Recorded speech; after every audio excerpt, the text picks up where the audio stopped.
Welcome, Jaymie. You ready? Oh, yeah, right on. Oh, Skit, I am ready. all right. Well, thank you so much all for being here. I'm Karen Filipovich. This is the last webinar of our early childhood family engagement webinar series. I'm with Montana Head Start Association. We're so happy to have you here today. Our trainer and presenter extraordinaire is Jaymie Hazel, who her day job is the Head Start Family and Community Partnership Manager, and she's an expert in helping us learn how to connect. And this is Connections, the Not So Secret Sauce. Jaymie, I'm going to turn it over Good to morning, you. welcome. I think that we're all experts when it comes to connection and coming together and what this engagement is about. And I am so excited that you all took time out today. True confession time. This is my very first webinar ever. And I have made it as simple technologically as I humanly possibly could, but my hands are still sweating. So I'm going to ask for grace in advance, and then we'll see how this all flies. Right? So please keep introducing yourself. I love that. That was what I say. I'm all about the reactions. I'm all about silly faces. If you guys know how to get the rabbit ears on or float yourself over to Hawaii or some other tropical island, go for it. I think fun, laughter, being together, and just letting our little freak flags fly is the first thing we need to do to start connection and You have a engagement headache? because it creates No. safety, Oh, right? So, with that being said, I am going to jump into our time together. And are you all seeing the spider web, the key to family engagement, connections, the not so secret sauce? yes. Excellent, excellent. Thank you all for continuing to put your stuff in the chat box. We have Karen monitoring that. I'm also really great and fine with being interrupted and just jump in and say something if it comes to mind. So, hope you all got something nice to drink. You're comfortable. And we're going to begin with what we're going to be covering today. So this is an overview of what we're going to cover during our hour together. I apologize for looking here and then there. This was something I was hoping to figure out, but there's a few things I do have written down that I want to read, or we'll be here for about 3 hours. I tend to improv long, like jazz style. So anyway, I hope our time will be interactive and informative. We have a lot to learn from each other, and each one of us is an expert on here. Um, we all have experiences and wisdom to share. And as we learn together, we're going to be reflecting on multiple levels. We're going to be zooming in and zooming out. And what I mean by that is we're going to be looking internally. We're going to look out into the world. We're going to look at children, the families, the communities we live in, the systems that are over us, the time continuum that we all live under. All of these things are rolling in and creating the experience that we're living today. So what I'm hoping is that people are very interactive, that you've brought your curiosity and your creativity, and then we'll keep moving from there. So I'd like to introduce you to my Gigi girls. We've got Gertrude Maggie May. She is the one-eyed, no-eared, no-tailed, amazing rescue cat that saved me about 8 years ago. And then we got Georgina Rosie McKee McKeef, uh, uh, and she goes by Georgie. So we got Gertrude and Georgie, and just because we say these words that we hear all the time, connection, engagement, it doesn't necessarily mean that we're seeing the same things when we use those words. So before we begin, uh, to get into these concepts, what I want to do is share a little slideshow with you. And in this slideshow, I am a collector of quotes and I love pictures and visuals. And I thank you all for who sent in what you think of when you think of connection and engagement. That song that was playing in the beginning, Watching You, was what Ashley Louderback thinks of. And I am not, I don't know a lot about the country music genre, but I can tell you, I think this is my new favorite song. And it made me want to connect with country music a little bit more. So you never know. So with that, we're going to go through a little slideshow together and enjoy.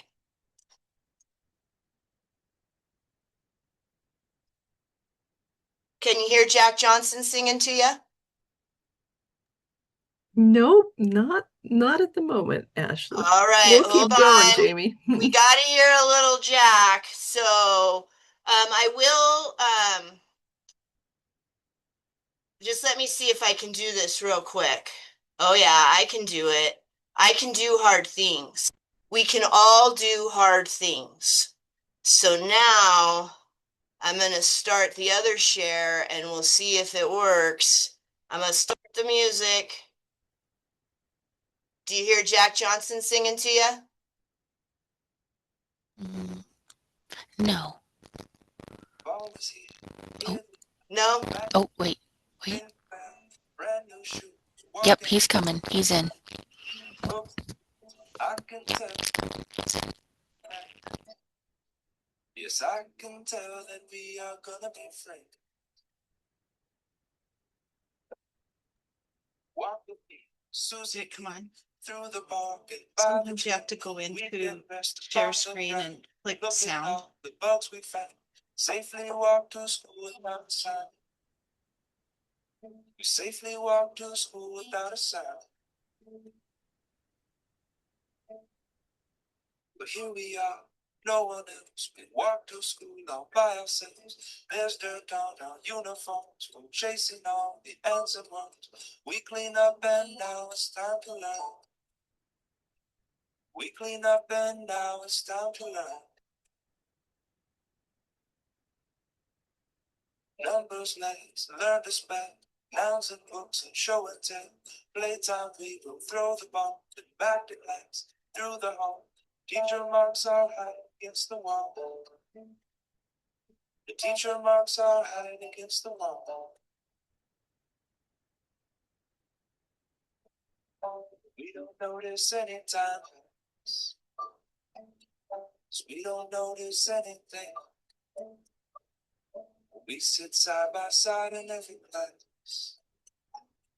The teacher thinks that I sound funny, but she likes it when you say, tonight I'll dream in my bed while silly thoughts run through my head of the bugs in alphabet. And when I wake tomorrow I'll bet you and I will walk together again. 'Cause I can tell that we are gonna be friends. Yes, I can tell that we are gonna be friends.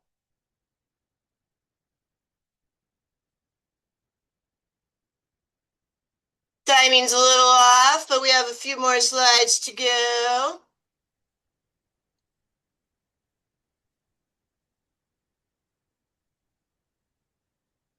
And thank you, Jaymie, for these wonderful examples of connection. So actually the timing came out really great. This is our fall dance. This is a new team. They just started teaming this year. They showed up in costume. They showed up to have fun, and they did have fun. And if you look here, look at how many people they're having fun with. And the cool story here is parents came up to him and said, "Thank you so much. I can tell you love our kids and us so much. You made us feel so much safer here." And they were all dancing together just by coming like that and ready to have fun. This was a fun event. And this, for small creatures such as we, the vastness is bearable only through love. So we're all back together as a group. This is awesome. Feel free to take yourselves off of the off if you have the bandwidth, and that is figurative and literal. Go ahead and take yourself off screen. Sometimes we do have the literal bandwidth, but we don't have the figurative bandwidth, and that is okay. First part is knowing when we're connecting with our internal selves in order for us to go out into the world, connect, and see all the opportunities, right? So with that, what themes did you see? What did it bring up? Thoughts, feelings, anything? Just unmute and say it. And I'll monitor chat if you feel more comfortable doing that. Absolutely. Karen can be your voice. Joy. I heard joy. Joy. Awesome.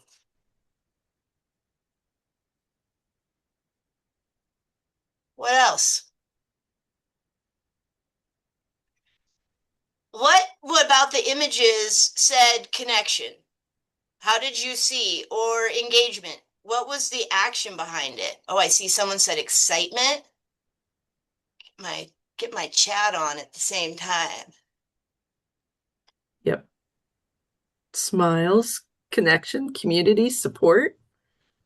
I feel like everyone was attending to each other. Like you could tell that they were there in the moment, not on their phones, not distracted. Yeah. Yeah. Right on. So I think hopefully that kind of couched us all on what we're talking about when we're talking about engagement, we're talking about connection. There was a lot of things happening, a lot of different examples, a lot of views, a lot of experts. I hope you saw your name out there. Thank you for your contributions to this. We are going to jump in, and I know that I shared. Oh, let me get the sound on too. Good, good. I got it all. I know that I shared this video with you earlier. I went back and forth on whether or not I was going to play it again. And after practicing this with my son, he said, you know what? It's 4 minutes well worth spent. So for those of you who've already seen this, I've seen it a couple times myself. And I really do believe the concepts we're about ready to think about now is couched inside of Bronfenbrenner's ecological systems theory. He says it much better and much quicker than I ever could. So please let me know. I know I'm not sharing, right? Because I can still see y'all. Yep, just share your So screen, Jaymie, and then we'll be ready. It's going. you can see it? Okay, now tell me if you can hear sound though, because sound is very important in this. Oh, goodness gracious. Why did I pay for, sorry about this. I even paid for the no commercials. It's not listed on booking.com. It's invisible to millions of travelers on our. Me and Verizon are going to have words. At least there's sound. It was a time when most people thought that the reason poor people stayed poor was a matter of biology and had nothing to do with the environment they grew up in. The psychologist, Yuri Bronfenbrenner, wanted to change that and convince the world that to help those less fortunate, we also needed to change their surroundings. But did he succeed?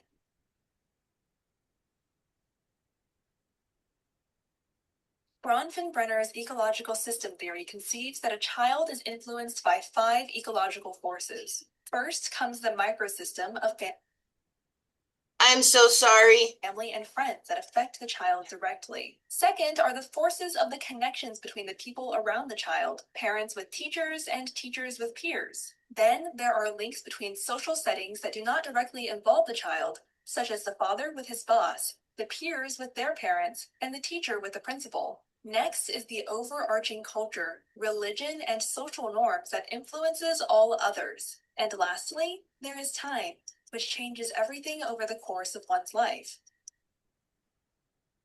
Children are born into a microsystem that influences the child's experiences directly. Children from unfortunate backgrounds are more likely to experience problematic family structures, even if it's simply for the fact that parenting is more difficult if you are poor. They also encounter more negative situations at school or bad influences through friends. Consequently, a child that grows up in a negative microsystem will find it hard to succeed.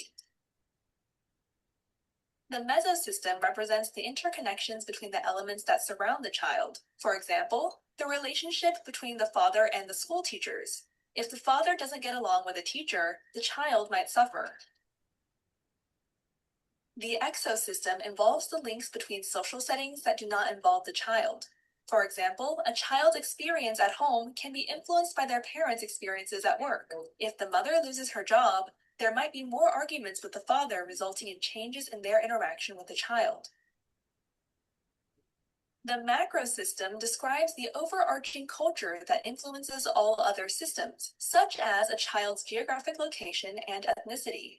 Intelligent people who happen to live in bad places are more likely to move to better ones, but that also means that they are more likely to be strangers in a richer society. So, regardless of the child's biological potential or upbringing, on a macro level, he or she may still be at a disadvantage. The chronosystem refers to changes in the child and the environment over time. As the child grows up, the parents may stop loving each other and divorce, which can be traumatic for an 8-year-old boy. 5 years later, he may have come to terms with how things turned out. But when the boy turns 16, his mom's new boyfriend moves into their tiny apartment, and things get difficult again. Bronfenbrenner, who was influenced by Lev Vygotsky and Kurt Lewin, convinced the US Congress that a child's prospect is not genetically predestined, but is the result of the larger environment they happen to be placed in.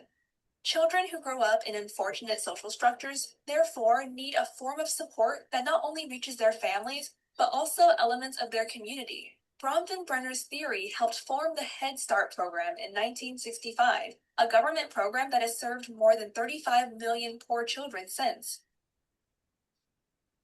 Decades later, Bronfenbrenner and Stephen Sessi proposed an extension of this theory, called the bioecological model. This new model recognizes gene-environment interactions and acknowledges the role of heritability, but adds that genes themselves are under the influence of the environment.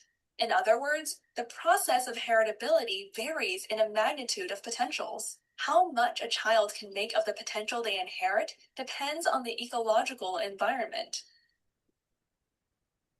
Bronfenbrenner made a critical contribution to our realization that parent-child relationships do not exist in a social vacuum, but are embedded in the larger structures such as community, society, and culture. In order to develop well, he allegedly said, every child needs at least one adult who is irrationally crazy about him or her. So, that is what I could not fit in 4 minutes because there's a lot of stuff going on all at the same time, right? So what were some of your takeaways from this? It's kind of mind-blowing when we think about all these things happening simultaneously, and quite literally, we are not the same people we were 18 minutes ago because we've already had connections and interactions that have changed who we are and how we see each other in the world, right? What are your guys' takeaways? What kind of came out of that for you? A child's future is not predestined. Amen to that. That is huge. The hope behind this, right? What else? We're a product of our environment. We are a product of our environment. Say more about that, please, Barb. But as children, you can't control your environment, but you are, I guess, directed, or the choices you make as you grow are based on the environment you live in and what you know or don't know. Yeah. Yeah. So there's places in there that other people have opportunity to connect and engage and influence, right? So I love this. We can choose to be that one adult who is irrationally crazy about a child. That is my favorite piece, right? Supporting families supports children. Yes, children are not born out there all by themselves. What a sad, sad picture. They are in the hands and the bosoms of their family and their environment. We are influenced by our environment, and we all influence our environments. Yes, this is reciprocal. There's connections happening. I love this. Okay, so nope. There we go. I'm going to share quickly again. Here we go. So hit that share now. There we go. This here is the Bronfenbrenner system conceptualized visually with so many different things going around the circle here, right? So I want you to keep this in mind as we add the next layer to what we're going to talk about, which is the Head Start Parent, Family, and Community Engagement Framework. So I don't know. I did not know. I'm in graduate school right now, and I learned about Bronfenbrenner. It's a really cool name to say if you practice it a little bit. In my studies a couple quarters ago, and it blew my brain. I'm like, I love this. This just makes so much sense. This is what we do. This is so amazing. And then I found when I was asked to do this webinar, I thought, I got to bring that guy into this. And I found that video. Lo and behold, his influence had a lot to do with starting the Head Start program. So with that, and we look at this, how many of you out there are familiar with this framework and have seen it before? Is this the first time? Any first timers out there? If you're first timers, just go off mute and say, I'm a first timer. Wow, we're all experts at this. I'm a first timer. All right, you're a first timer. So what this is came out of the Office of Head Start, and it is a logic model. So what we're looking at here is very important. We start here. This is what we want. We want these child outcomes for our kids. Who doesn't want this, right? These are amazing things that we all dream for our kids. Well, how do we get there?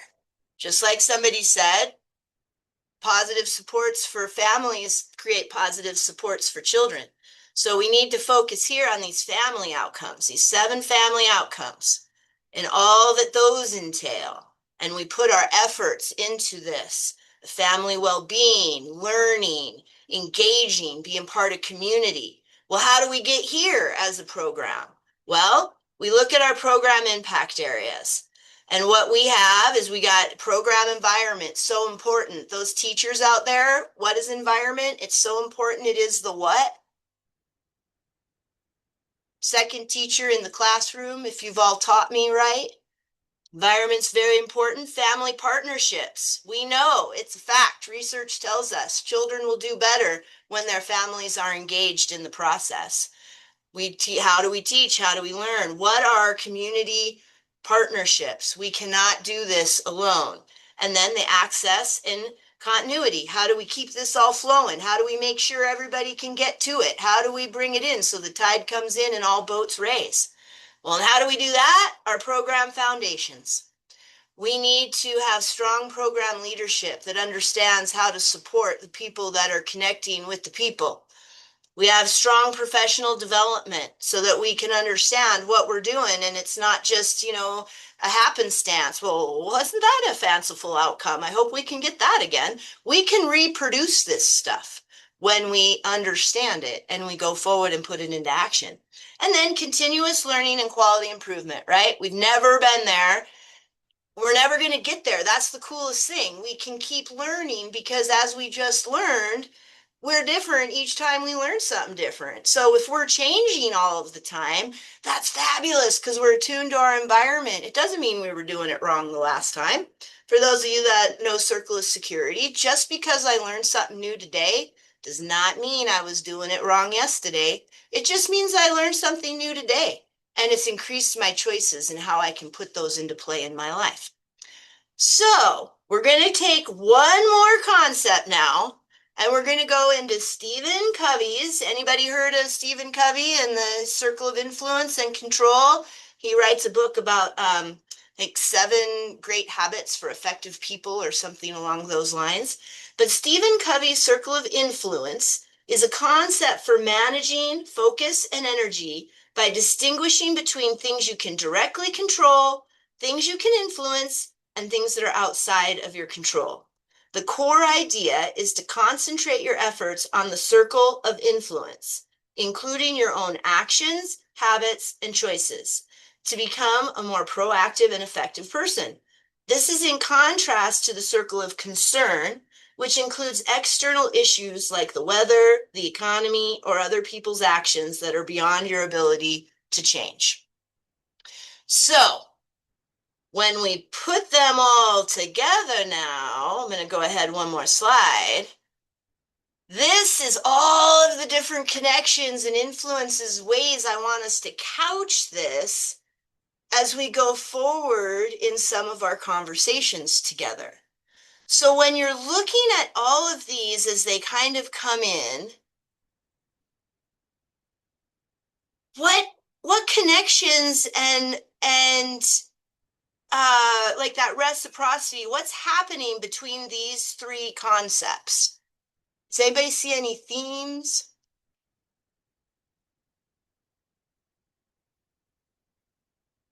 How they might build on each other? It seems like you have more immediate effect possibly on those in your immediate circle, and that might be where you start and focus and then move out from there. So which one are you in right now, Miss Lizzie? Are you thinking about Bronfenbrenners here? Is this what you're talking about? Well, it's kind of thinking about in that things you can control in the top part, the circle of control, and then moving down to Bronfenbrenner's, you have your interaction with people at school, with your people in your work, with people in your family or church. So those, you seem to have more maybe agency in those areas. So that would be kind of where you might start to really be working on where you're going to move forward. Interesting. Thank you for sharing your perspective on that. What are other people kind of thinking about as you're processing a whole lot of information that just got fire hosed at you, and trying to kind of put it into play?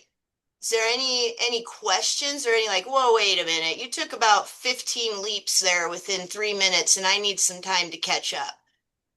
One of my favorite sayings is, we are only as fast as our slowest hiker. So I want us all to be on the same page with these concepts.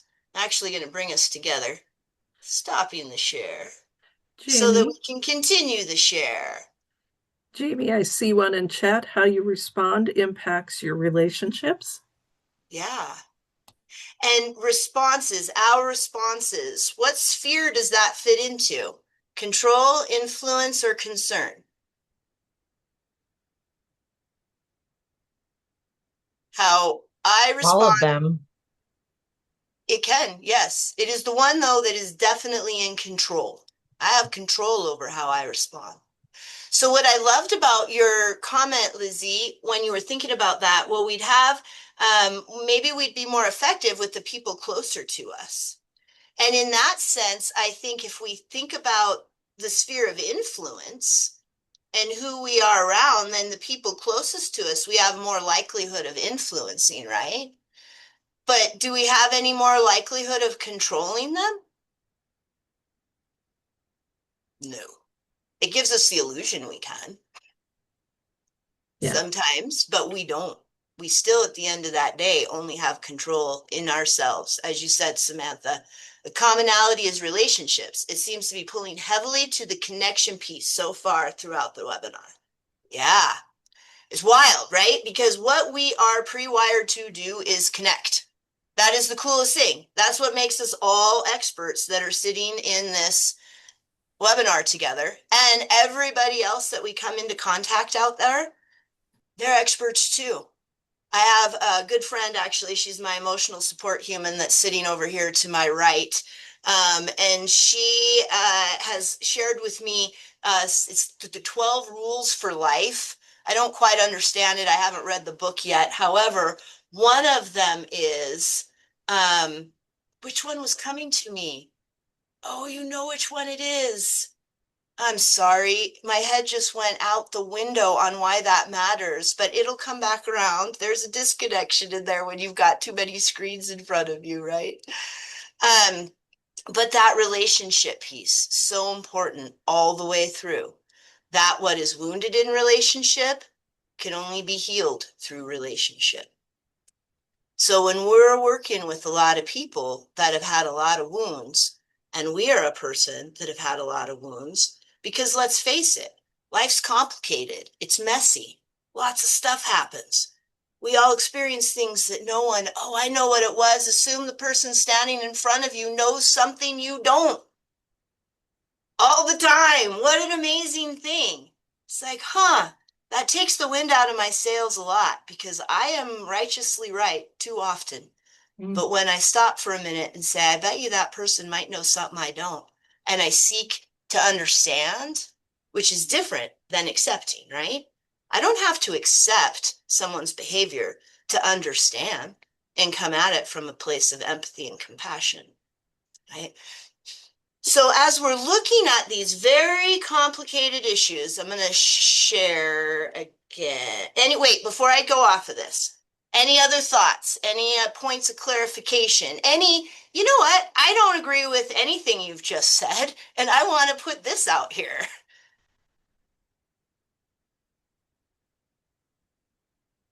Well, I'm going to interpret this silence as kind of a little bit of like, whoa, that's a whole lot. And because it was a whole lot for me, I've been changing this webinar up until literally 20 minutes before we went on.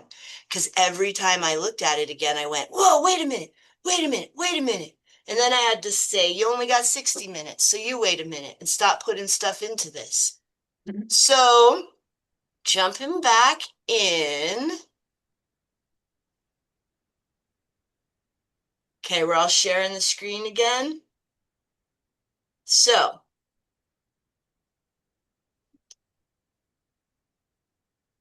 I want us to kind of transition. Oh, hold on a sec.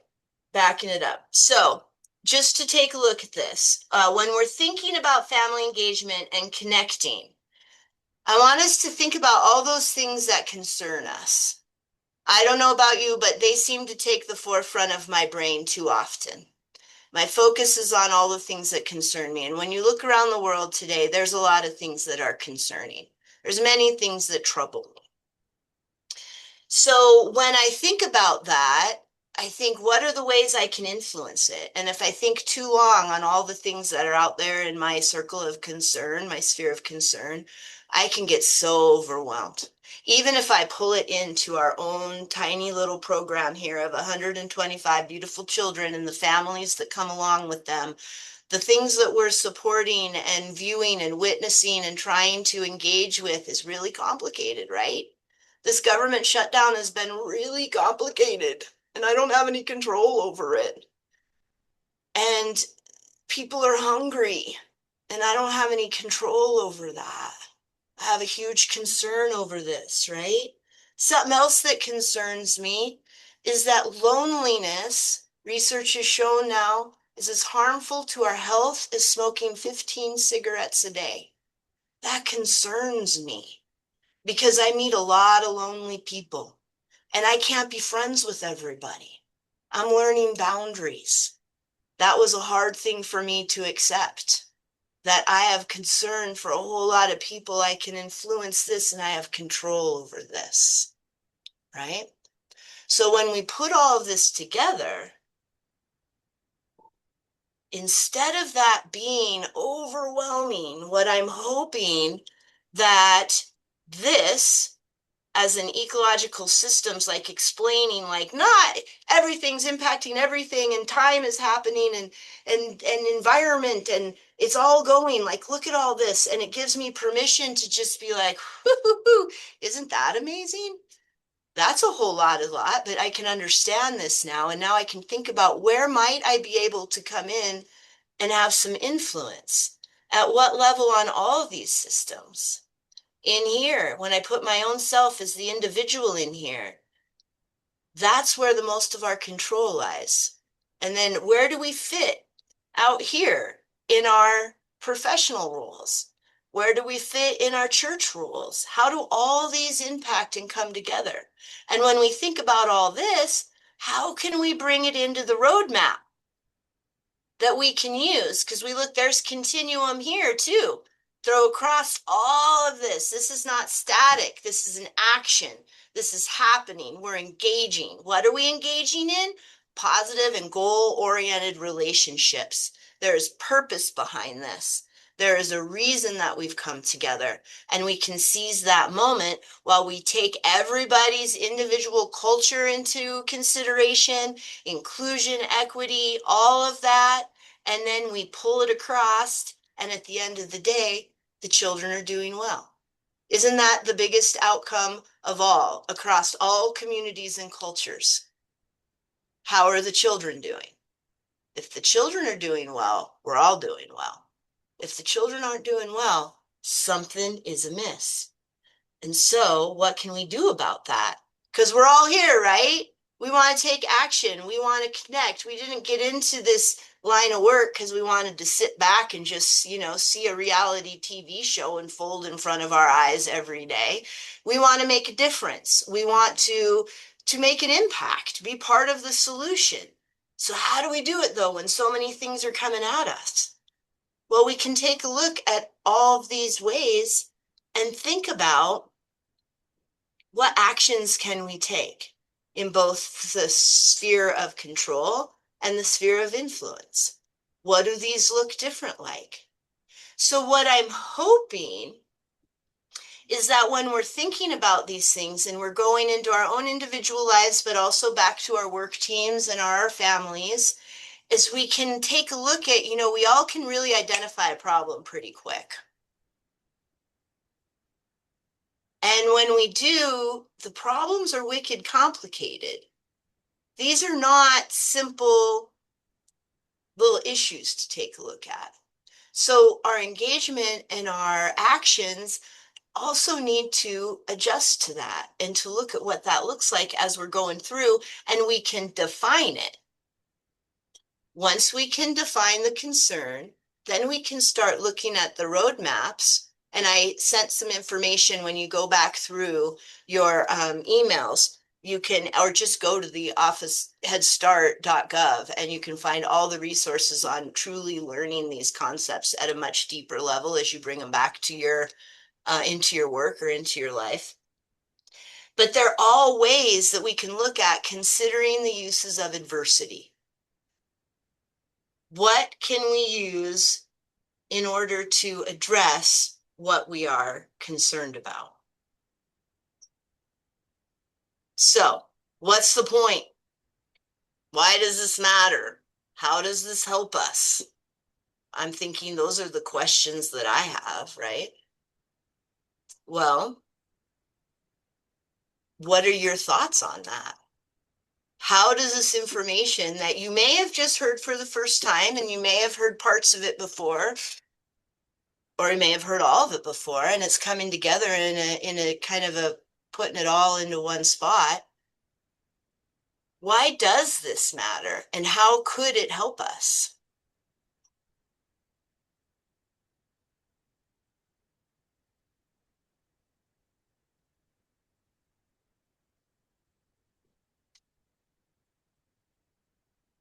We are interconnected on some level. Yeah, we are. Understanding that,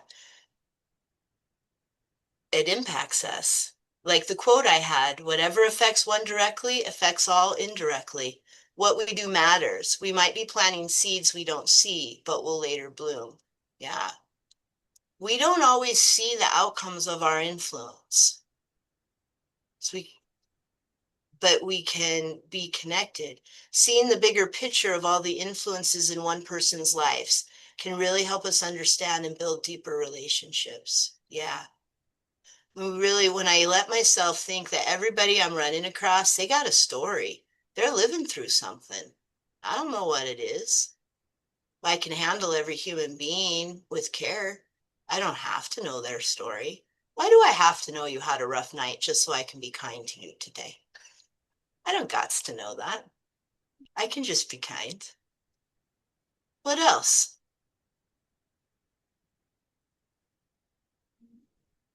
When you think about this for a minute, and I want you to think about somebody that you either work with, it could be a colleague, could be a family you're supporting, it could be somebody in your personal life, it could be anybody, but you have a concern.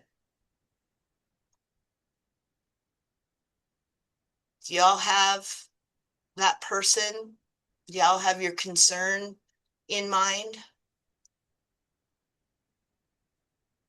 When you think about that and you think about that person, Larissa, we're all like icebergs. Not everything is always visible, but it is all still there.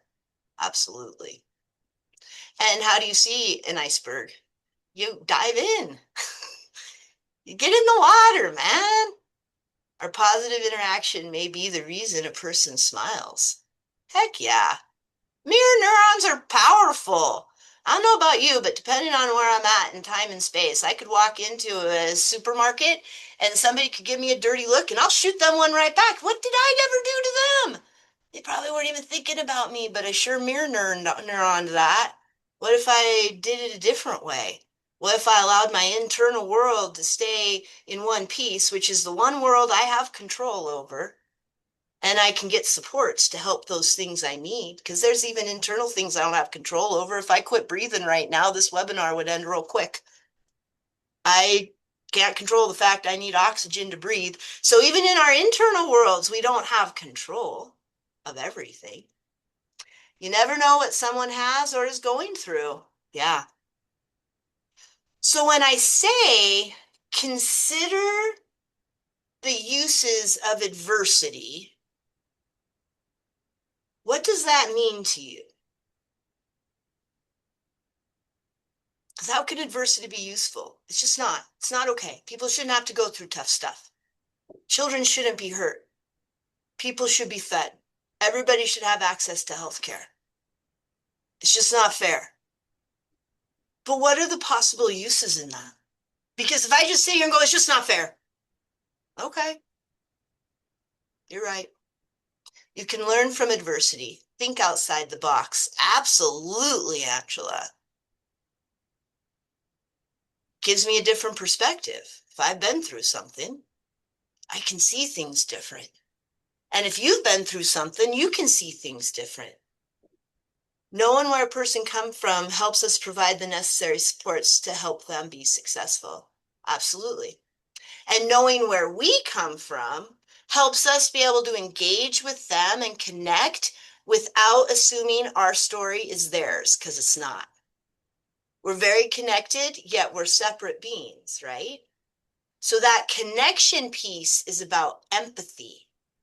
It's not about, I know exactly what you went through because I did the same thing. No, we have a separateness. And I'm nowhere in your story, and you're nowhere in my story, but we're sharing stories together.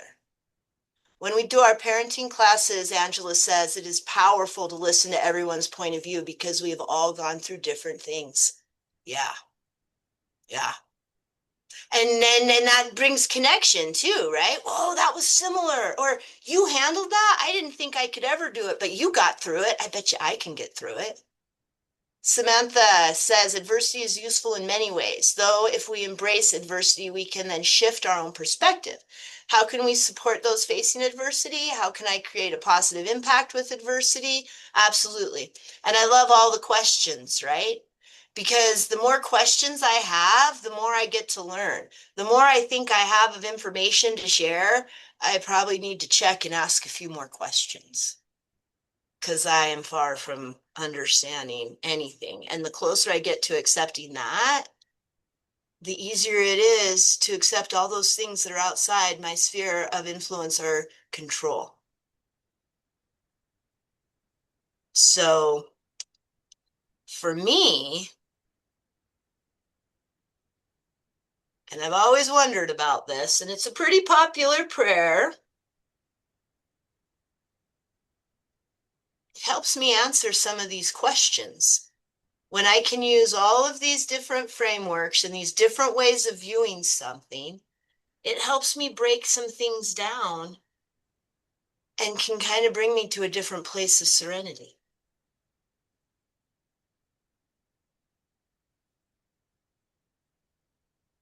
Our connections is what, at the end of the day, gets us through the night to the next day. It's the only thing that ever really has. When we look at the events that are happening around the world and we can get so overwhelmed, what happens to some of you when you disengage or you're disconnected? What are the behaviors that start to happen?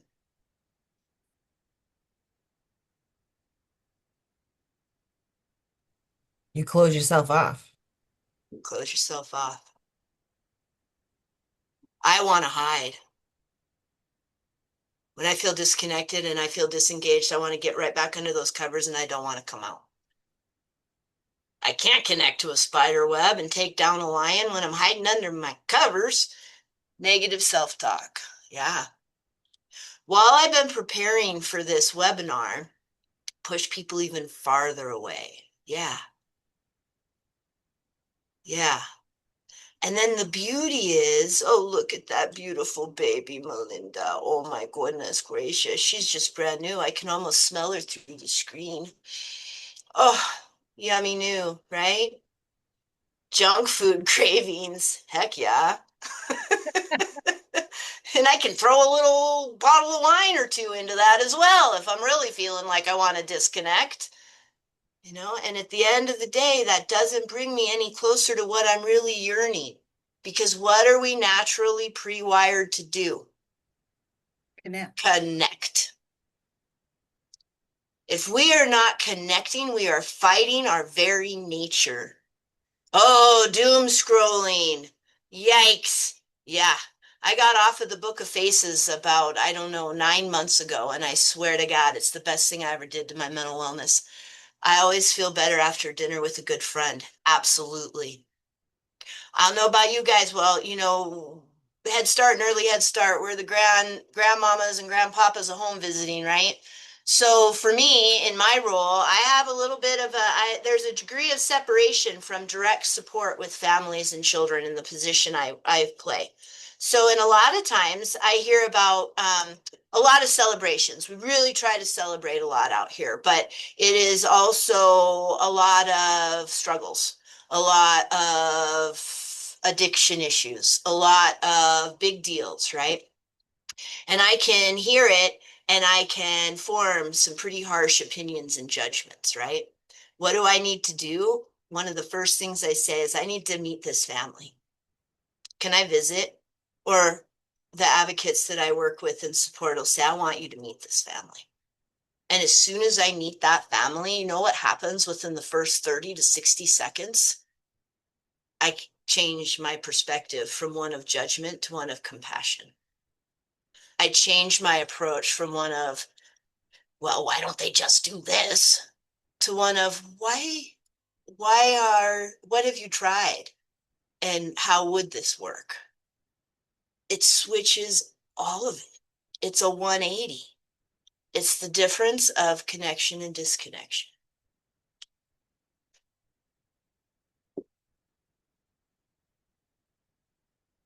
And I'll move to my next slide. So I'm going to share one more. So I super love it.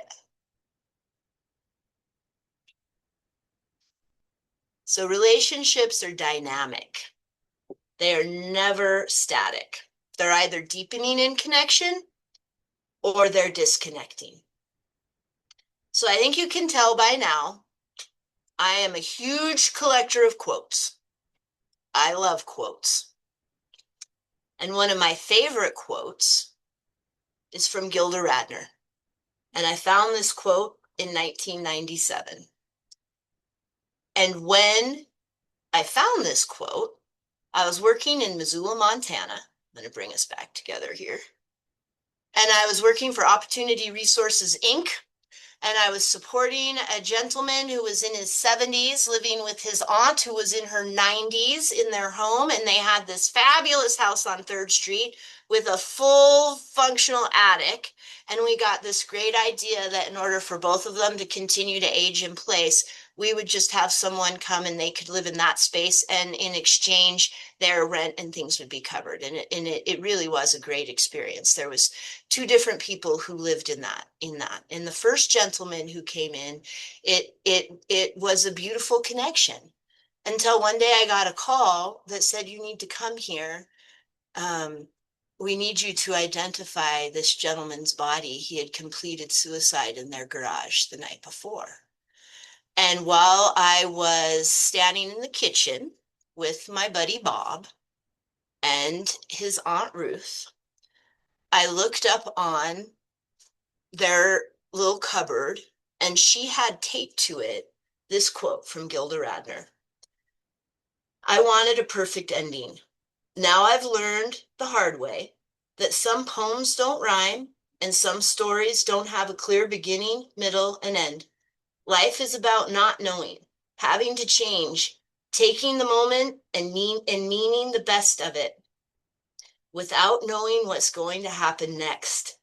Delicious ambiguity. And I've held that from that moment on every computer and every surface and every home I have been in, because the story is still being written. And thank goodness I'm not in charge of writing it. I'm in charge of living out mine. And I get that gift. But I am not in charge of yours. You are all the queens and kings and royalty of the kingdom of you, as I am of mine. And when we can honor that inside each other and look at that with unconditional positive regard, even in the most overwhelming set of circumstances, there's hope because there's always connection. I can always do something in any situation because I can always connect. And once I connect, I can engage. I don't got to know the details.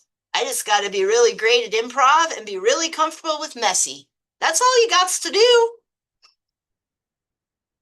But it can be scary and overwhelming, right? I'm here just feeding. Gilda hit the nail on the head. Heck yeah. Delicious ambiguity. So, I would love to know what your guys' takeaways, what your guys' thoughts, what your guys' needs still may be.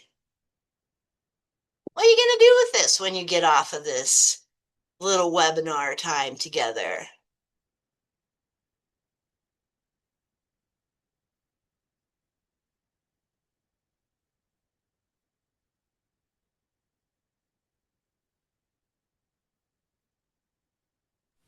I guess I'm gonna feel like, even though like I feel like sometimes I'm just a pawn in this life, like I could be a pretty powerful little pawn in the connection with others. And again, just being very mindful, and like you said, just when the mess does come, just rolling with it and being there and figuring out a way together. Like obviously not fixing everything, like someone else said, we can't do that, but being there and just Yeah.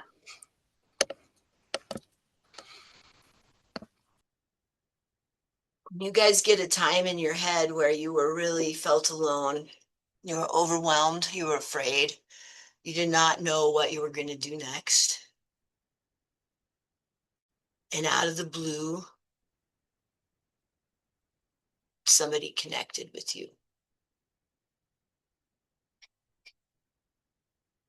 What changed in that moment of time? The situation's still the same. But yet I got somebody sitting next to me this time. And I can do hard things when I got somebody who cares sitting next to me. I love this. When we realize we are not here to fix everyone, but to connect and engage with them, life becomes more manageable. You, Tammy, I'm saving that. Hopefully, I'm putting it on a quote. I'm sticking it on a picture. Actually, all these, if I can get these, like, there's a lot of great quotes in here, Karen. I want all of them. Keep doing what I'm doing. I've been told I am too empathic. Oh, not such a thing. Naive to people's intentions. Melinda, you are being your best self, and we embrace our superpowers. And then we also have to have empathy or boundaries with our empathy, right? So I got my little, like I said, my support human over here also has a list of boundaries I read to myself. And one of the most powerful ones that she put in there, and luckily she put it at the very end, or I probably would have said, I'm never speaking to you again, is I can support people without being the hero. Drop mic. I don't need no heroes in my life, and I don't need to be a hero in anybody else's. Samantha, I think overall this webinar highlighted the importance of not only prioritizing others as servant leaders, that is our internal instinct. But to prioritize ourselves as well. If we are well loved and cared for, we can in turn love and care for others. Absolutely. And the other thing I just recently learned in graduate school is for a long time they thought that the biggest determinant of positive therapeutic outcomes lied in the therapeutic relationship. And indeed it does. No matter what modality you use, theory you go to, how skilled you are in employing all of it, it is that positive, tight therapeutic relationship that determines the positive outcomes of this time together. And what they just found out, what is even more powerful, is what I have got going on inside me.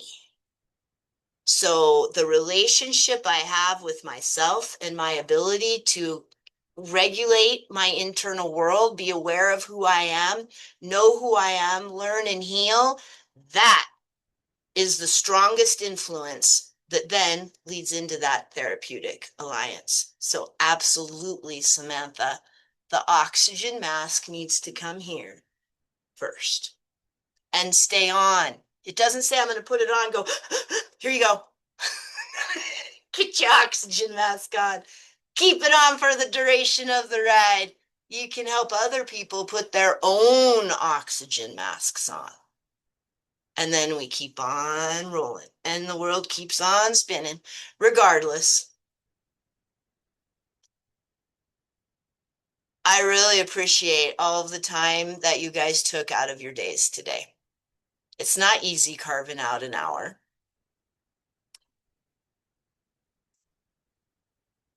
Let's see. Hannah says, thank you for all the great reminders. There are many things that can affect our emotions that are out of our control.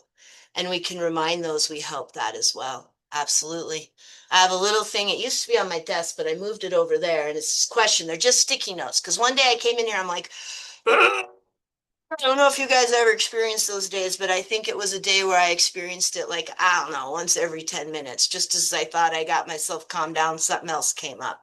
So I wrote on a sticky note, what is in my control?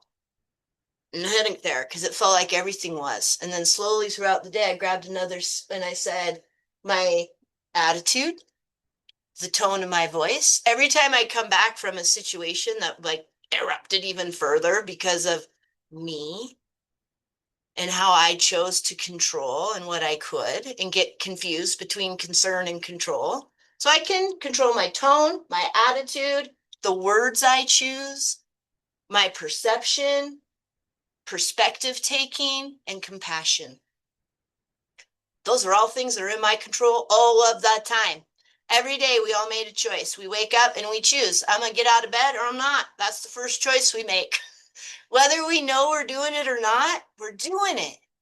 And so are the families and the children we are connected to and we're so invested and want to engage with. So with that, I'm going to leave you, well, maybe, my